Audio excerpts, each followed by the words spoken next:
Detroit Lions fans, welcome in. Couple days off. Mr. Ford here. He's traveling to his new team, the Washington Commanders. He's, Well, down there in Washington. He's all over Chicago. Is he a Bears fan? Is he a Falcons fan? Is he a Commanders fan? Was there a bet on that game, Will, that your allegiance would change if the Washington Commanders beat the Detroit Lions in the playoff game?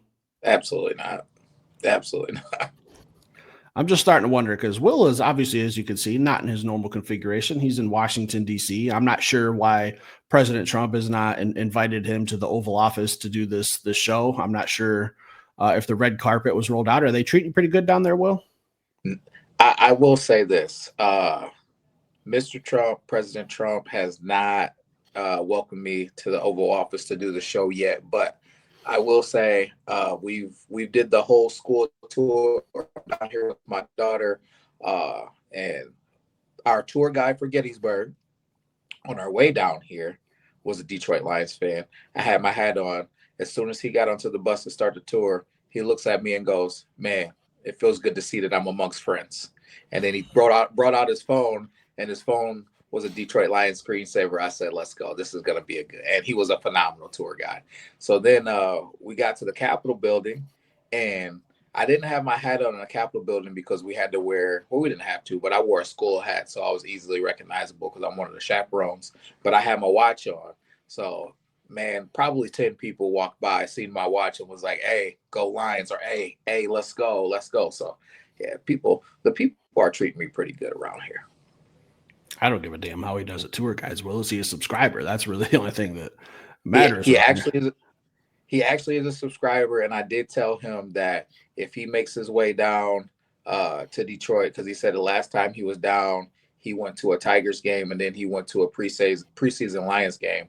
I said, if you come down for any of the preseason games, I'll give you my tickets, man, hands down. If you make it down for a preseason game, I got you, man. I'll throw you my ticket. So he took my number down, and he did become a subscriber on the spot. So he was Okay. supposed to comment on the next show, so we'll see if he comments on this one and says, "Hey," I said, "Tell me yeah or nay, man. How you feeling about the show on the next one?" So here we are. I'll say this: I think the Philadelphia Eagles just had their Super Bowl celebration in Washington, and Saquon didn't go. I think if you shave that face a little bit, get that baby face, throw a 26 jersey on there, maybe you could have got like a little behind the scenes action. I don't know. Well, I don't think you're really playing all the cards right because I know he didn't make the trip to the White House, but you could have swooped in there and stole his place and just called yourself Will Barkley.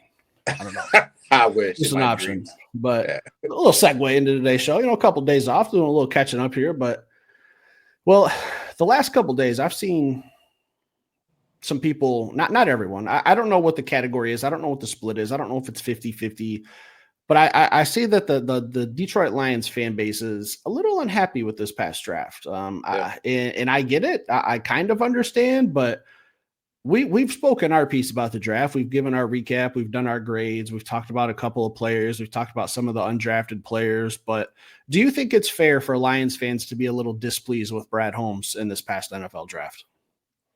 Actually, Steve, before I even answer that question, I will say this. I feel like we may have given Detroit Lions fans too much credit. And by too much credit, I said when we first got on, I said it was 50-50. Then I said, man, I might be doing too much. It might be like just 20 to 30% of people that had questions about the draft. But it seems like the more time that's or the more distance from the draft that we get, the more people that are complaining about the draft. So I don't know if they have had more time to do a little bit more research for who was on the board, or a lot of the ones that I see is people upset about us trading up the 32 slots to go get Tesla. I see a lot of people that are upset about that. Uh, Doubling down on offensive line, people think that that's a mistake. So I don't know. I don't think that I'm still standing on the same thing that I was saying on before. I don't think that any of it was a mistake. I think that it all made absolute sense. Uh, Again, I'm not going to sit up here and tell you that it was the sexiest draft ever, and I was standing on top of my table screaming in excitement at any point of the draft. I wasn't. Now I was close with Talik Williams because the more I digest Talik Williams, the more excited I get about this draft. He is just going to be fun to watch. And I don't know if you saw what he said about pass rush, but he said per the scheme at Ohio State, he wasn't even allowed to pass rush a lot of times. So it's just he feels like he's going to shock the world when they see how much he can do once he's unleashed as a pass rusher. So that excites me. Him and Aleem McNeil, me eating turkey, watching them just hunt quarterbacks. I think that's going to be fun with Aiden Hutchinson. But um, to the original question, I don't think it's fair, Steve. I because I think Brad Holmes has done enough over his time here to earn the respect of Detroit Lions fans. I think that Detroit Lions fans should sit in a spot to where they could be like, hey, don't understand it. Hey, I'm not sure I necessarily agree with it. Hey, I'm going to proceed with caution, but they should be in Brad we trust. And you got to prove Brad wrong first, not the other way around. So, Steve, are you in agreement with that? Or do you think that people have the right to be upset, calling Brad an idiot, saying that he made a mistake and he made a terrible move? I'm not one to tell people how to feel. Like everyone's entitled to their opinion, and I get it. We have a lot of fans here who are saying, I'm so and so years old. Like, I don't have a lot of time left. I need a Super Bowl. Brad didn't make the right moves.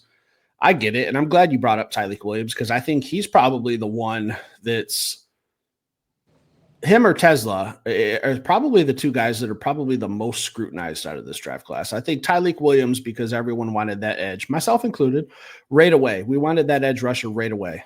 Brad's board and Steve Perkins' board and Will Ford's board and Mel Kiper's board. The only one that matters out of those four names that I just rattled off is Brad Holmes. His board is the only one that matters. We do it for fun. We kind of try to do a little scouting. We enjoy doing stuff like that, and we come on here and we talk about it now. Very few times are we right. We might mention a player that ends up getting drafted, but that doesn't always mean that that's who we wanted. So I think when I look at Tyleek Williams, people are, I guess for a lack of a better word, upset, discouraged that he was drafted instead of a Mike Green and Ezra Raku or whoever else was available there at the edge position. And then in round 2 to pass up on a couple more again and trade up a few picks to get Tate Ratledge with Mike Green sitting there. I think people were upset with that. I can't tell people not to be upset. So I think that's where most of Brad Holmes's scrutiny is coming from. It is not getting that edge rusher in. And I was listening to the radio today on Sirius radio. I don't listen to local stuff anymore. Well, I got that Sirius XM radio in the new vehicle. So I was listening. I can't remember. I don't know the guys' names. I was new to finding them, but they were talking about the Detroit Lions and just the production from the other defensive end spot since we drafted Aiden Hutchinson has not been good. So we're talking going into year 4. We haven't gotten a lot of production there. Like the John Kaminsky's, the Pascals, the Onzariques, Marcus Davenport. Like they rattled off all the names and they're just like, who had the second most sacks on the team every year after Aiden Hutchinson? It's been Aleem McNeil. And if you go to that opposite edge position, you're looking at Kaminsky with like 2 sacks or whatever he had, Josh Pascal, 2 sacks. Like there's just not a lot of production there. So I can understand people being upset that there's not production there. And I don't know why Brad Holmes isn't taking care of it. I don't think that it's a huge problem. I'm not selling my tickets or pounding the table for Brad Holmes to make a move, but I can understand where the frustration's coming from. But to answer your question, Brad Holmes has bought time. All right. He's taken this team to an NFC championship game. We talk about it all off season. Where's the glaring need on this team? Most of us think it's that edge rusher position, but if he sees otherwise, are we really going to knock the guy? Are you like, what do you guys, what exactly do Lions fans want? Do you want to go back to 3-13-1? Do you enjoy waking up on Sundays and getting wins? Like I know they're meaningless preseason or regular season games, but you got to win those to get to the playoffs. So I like the position we're in. I like where the Detroit Lions are. I'm curious to see, we're coming off a historic season where we just won 15 games. Is that going to happen again? Probably not. But the asterisk and the $1 million question that we'll never have an answer to as Lions fans is what could have happened if we were healthy? So going into 2025, 2026, maybe we stay a little healthier. Maybe we have a little bit more depth. I think we're okay, but I understand both sides to the party. Steve,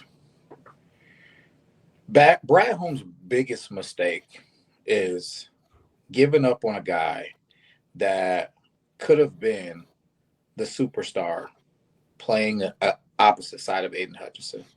And the bottom line is the dude made one mistake, and Brad having the short leash that he does, because this dude kind of embarrassed Brad, so to speak, on national television, shitting his pants. He shipped him to Cleveland, man. And that was a guy who had all the answers. That was a guy who was ready to put the team on his back, opposite of Aiden Hutchinson. So, Brad, that's the only thing that I can really complain about as a Detroit Lions fan. I mean, my man James Houston shit his pants, and you just shipped him out of town. I don't get it. Obviously, I'm being funny, guys, but no, man. I disagree, Steve. I don't think people have the right to question Brad Holmes until it's proven that he's wrong. I just think that, and this is my opinion. Obviously, you can think whatever you want to think, but this is just my opinion. I think Brad should get the opportunity to be proven wrong. He should get the opportunity to have Hassanin come in and never do anything.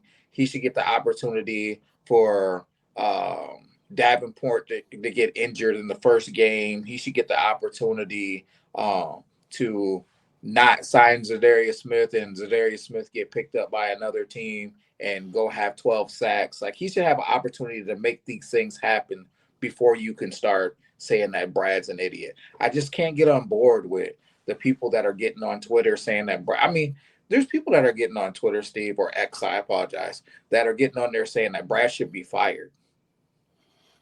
What are we talking about? like what are we talking about? Like, this is arguably to me, if you're not gonna say that he's the best GM, which I can understand, I guess, man. If you want to say Howie's the best, man, he's number two. Right. So you're talking about arguably top 3 GMs in the league, and he should be fired.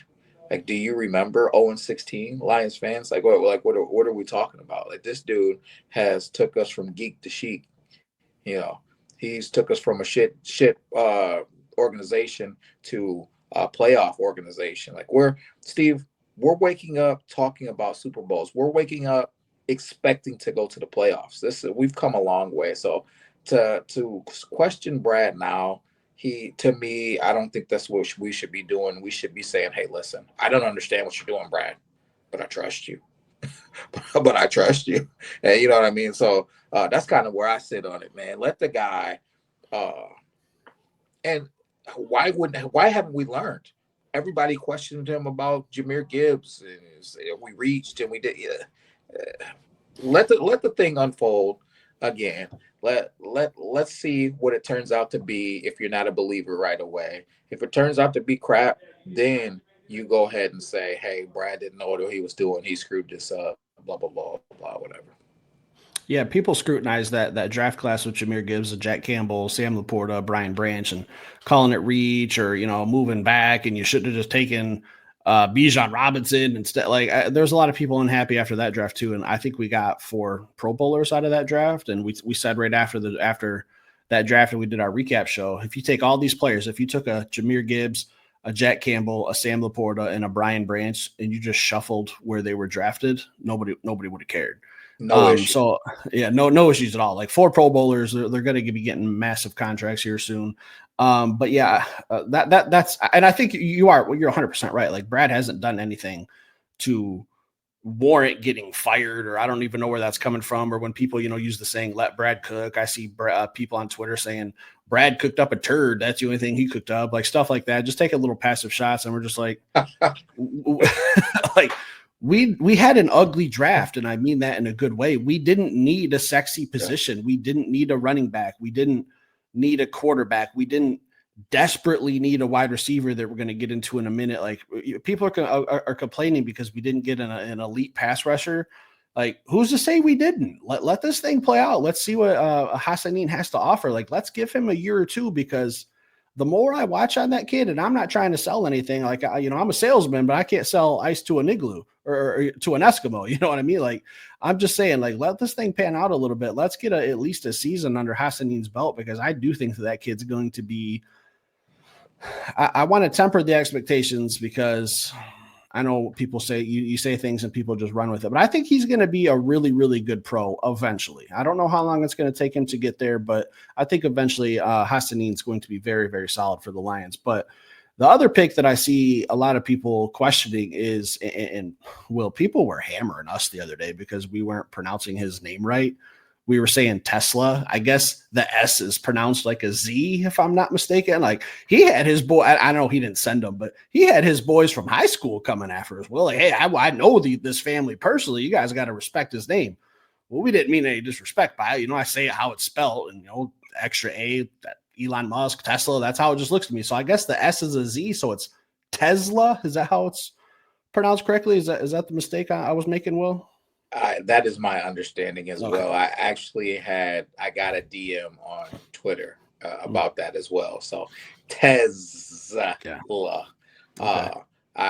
Michigan man. So I'll tell you this: I want to get it right. That's the first thing I'll say. The second thing I'll say is I've gotten hammered by a few people about not loving him or calling him a Jag, and I still stand on it. I still stand on it. But I'll tell you this: I love him. I love him because he's a Detroit Lion, and I believe in him, man. I don't want to get that confused either. To me, Khalif Raymond, Jag, like he's just a guy. Like if he's not on the team, can we still win football games? Yes. Does he help us win football games? Yes, he does. Right? That's the same way I feel about Tesla. He's a guy who's going to impact our offense in a positive way. I think he's going to be a good football player. Do I think he was the best offensive threat in the whole entire draft? No, I don't. That was available to us. I don't even mean just like all over the draft, but that could have been available to us. No, I don't. Do I think that he could have potentially been the best jump ball guy in the draft? Now, I do believe that. And do I think that his upside plus his immediate jump ball ability and athleticism matched with Amon-Ra St. Brown, J-Mo, Khalif, Sam Laporta, Jahmyr Gibbs? Oh, baby. Oh, baby. Now, those things do excite me. Now, I stand on all of the stuff that I said before. Do I feel like that he's going to route you up? No. You know what I mean? Can he get there? Hey, if he works as hard as these guys say that he's willing to work, I think the sky is the limit for him, man. So, but my assessment of him is still the same, but I do think that there is going to be a perfect role carved out for him immediately with the Detroit Lions. And I think he's got nothing but upside after that, man. So, Mr. Tesla, I think that Steve is going to elaborate even more because we were talking a little bit off air about maybe some of the potentials that he could have with Coach Morton and this offense. But just know that I'm cheering for you here at Detroit Den 313 as well as Steve. And I just prove me wrong. Be so good, man, that we're when Amon-Ra is on the back nine, maybe J-Mo's on that back nine, we're carving this offense around you, man, for once you hit the peak of your career. I'm just still waiting for Jameson Williams to get traded, if I'm being honest with you. Like that article was published. I don't know. I thought that had some legs. I don't know. Still on the team. The draft's almost a week ago. Like what's the holdup? Are they just finalizing the paperwork? Like what's the deal? But Will, I'm going to tell you this. Talk to me. Don't let Tesla be Jordy Nelson. Don't. I don't know why. When I just think, and I don't know, it's not because they're white. I don't know. Jordy Nelson was an elite receiver. I don't see Tesla being elite, but I see some similarities: height, build, the way they run, big play ability. I think it's just Isaac Tesla. And when we talk about Johnny Morton, he said some interesting stuff earlier this, I don't know, like early off season, I guess, when he said he wants this Lions offense to be more explosive. So did we get an explosive playmaker? I think we did. I think he was one of the most explosive playmakers. I think he's one of the big play receivers that was in this draft. And I'm not the only one who saw it because Brad Holmes said the same thing, that this was his number one wide receiver in the NFL draft. I thought that was very interesting. My ears started to perk up and I started doing my research once we had our top 30 visit with him. And I had to start wondering, is this a guy? And immediately I fell in love with just his measurables and then watching some of his film with shitty quarterback play at Arkansas. Like I truly believe that Tesla could have been an early round 2 pick if he had a better quarterback at Arkansas. I think he's got that kind of game. I think he's going to unlock a lot of potential for us. I think he's going to be a nice security blanket for Jared. Like he's going to be your third or fourth option on offense is going to be a 6'4", 4.4 speed wide receiver who can catch anything. Like he's going to be your fourth option. That's scary. And like you said, he's just kind of, he's at the bottom right now, but as time goes by, you start here and you start chipping away at that totem pole and you start working your way toward the top. I think he could be a really good pro. Hometown kid, the Detroit Lions was his favorite team. So I think he's going to come here with a little extra motivation, man. I think he's for sure probably my offensive pick for Detroit Lions offensive rookie of the year. I know that's not exactly a hot take, but offensively, he's my favorite pick that we took on in the draft was Isaac Tesla. Man, I gotta go with Tate, man, as my favorite offensive player, man. I think that our first 2 picks, and kind of getting off subject, but I think our first 2 picks are going to be fan favorites. I think that people are going to fall in love with Tyleik Williams, and I think people are going to fall in love with that mullet and Tate Rutledge. Like I think that it's going to be 2 things that you enjoy on a Sunday afternoon, and that is going to be Tate Rutledge's mullet and Penei Sewell getting the boys riled up before the game, man. That's going to be 2 things that are going to be key, right? And on a Sunday afternoon for the Detroit Lions moving forward, man. I cannot wait to see all of the mullets out there at Ford Field and the tailgates and at the games. There might be like a mullet time on the Jumbotron. It's just going to be something, man, because that mullet looks just too good, man. It looks too good, man, to be ignored, man. That's fire, man. I'm thinking about doing a little something myself, man. You know what I'm please don't. I'll pay you not to do it. I'll pay you not to grow a mullet. I will absolutely pay for you not to have a mullet. Like, what's the price? Let me know what it is. I'll Venmo you now because they're just absolutely not. First of all, there's no way Emily's going to let you pull that off either. Yeah, the second, I don't give a damn about mullets. I don't care if he comes out with braided pigtails.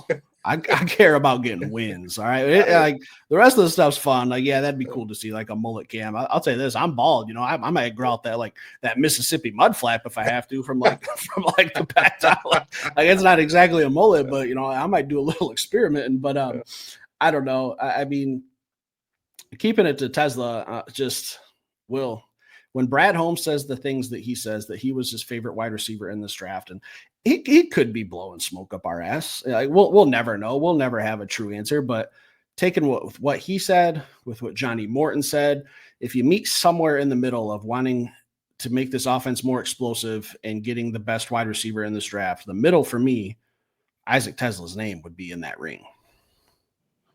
Yeah, he's just a fit, man. That's the best way I can describe him. I could see why Brad could have him be his favorite receiver, just because I truly believe that there's a space that is carved out for him in Detroit, man. It's just what he does, J-Mo doesn't do. What he does, Tim Patrick doesn't do. What he does, Khalif Raymond doesn't do. What he does, Amon-Ra St. Brown doesn't do. Like, we don't have somebody who does what he does. Sam Laporta doesn't do it. He's got a skill set that's going to fit the Detroit Lions. Amon-Ra oftentimes gets doubled when we get into that goal line situation. They're not going to let him just get down there and route people up. And if we got that jump ball available, how are you going to double Amon-Ra St. Brown? What are you going to do with J-Mo? What are you going to do with Sam Laporta? Are you going to have that extra guy in the box in the run game to stop David Montgomery and Jahmyr Gibbs? It's just, he opens up the field even more. He's a perfect fit for Detroit. I think Coach Morton is going to have a field day with him in this offense. And I think that Tesla's going to be great for the Detroit Lions offense, but I don't think that his greatness is always going to be reflected in statistics. I think just him being on the field, he's a guy to me that'll catch probably, I don't know if it'll be like this next season. Maybe he has 3-4 touchdowns next season, but I think he's a guy, once he gets in his career, year 2, year 3, year 4, he's a guy that I could see that probably puts up 7-8 touchdowns a season, catches a couple couple fades around the goal line area, makes a few big plays here and there throughout the season.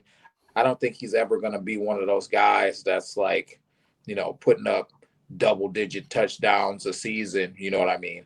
But he's a guy that's going to demand respect at his position, and he's going to demand matchups.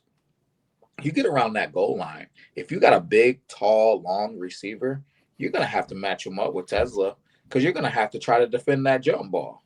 Now, deal with J-Mo, deal with St. Brown. He's just going to cause some matchup issues.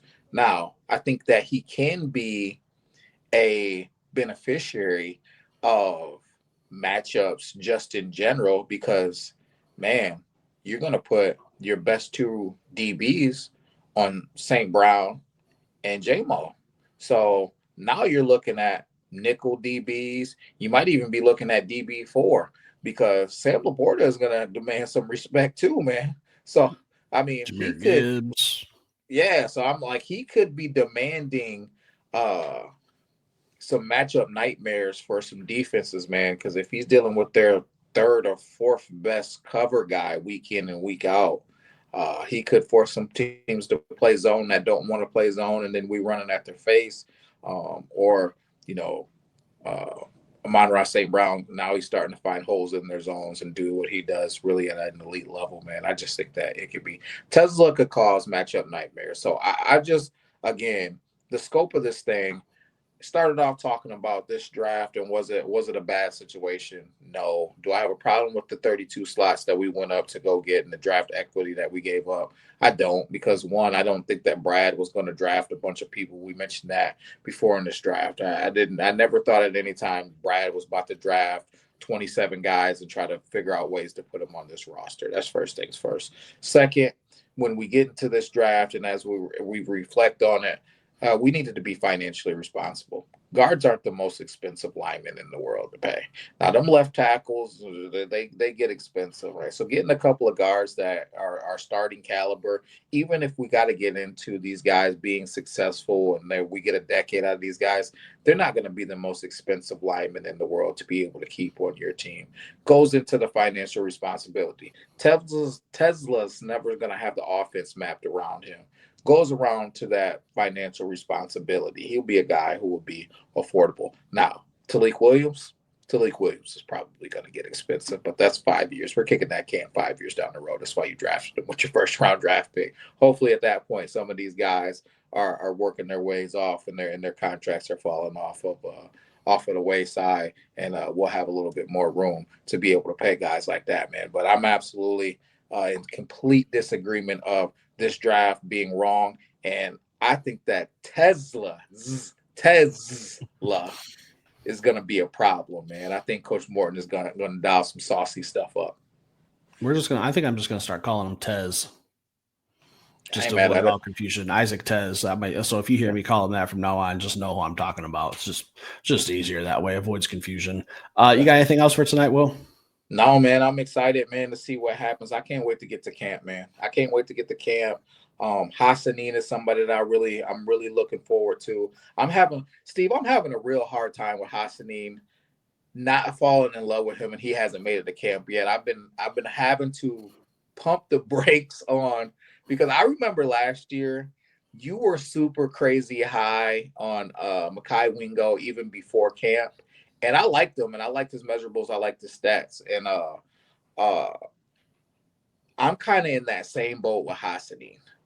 I want to get on here and say things that I don't even believe yet, but I want to. You're in the nation's capital, Will, and you're not going to invoke your right, your freedom of speech. Like now is the time. I'm not, but I will say that I want to say wild things. I want to say wild things like he is going to be the answer on the opposite end of Aiden Hutchinson, and because when I look at it, man, when that it's just that him playing like a maniac, man, with a fearless and reckless abandon, and the fact that he's only played 5 years of football and he's having the success that he's having.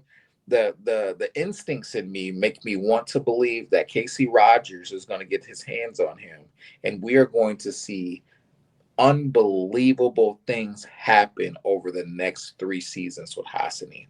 That's what I want to believe, but I'm not going to say these crazy things until after I at least get an opportunity to see him in camp. But just What know, has Washington done to you, Will? just Because know, I'd like to believe that all these politicians that you're around right now have my best interest on their behalf. So, like, I don't know. I'm with you. I want him to work out, and I think the only thing that's going to stop him is health. Like, it's going to take some time. Stay healthy. He's got some stuff to clean up, but his motor has relented. The kid plays like his ass is on fire. Not even his hair. His ass is on fire. Will. All right.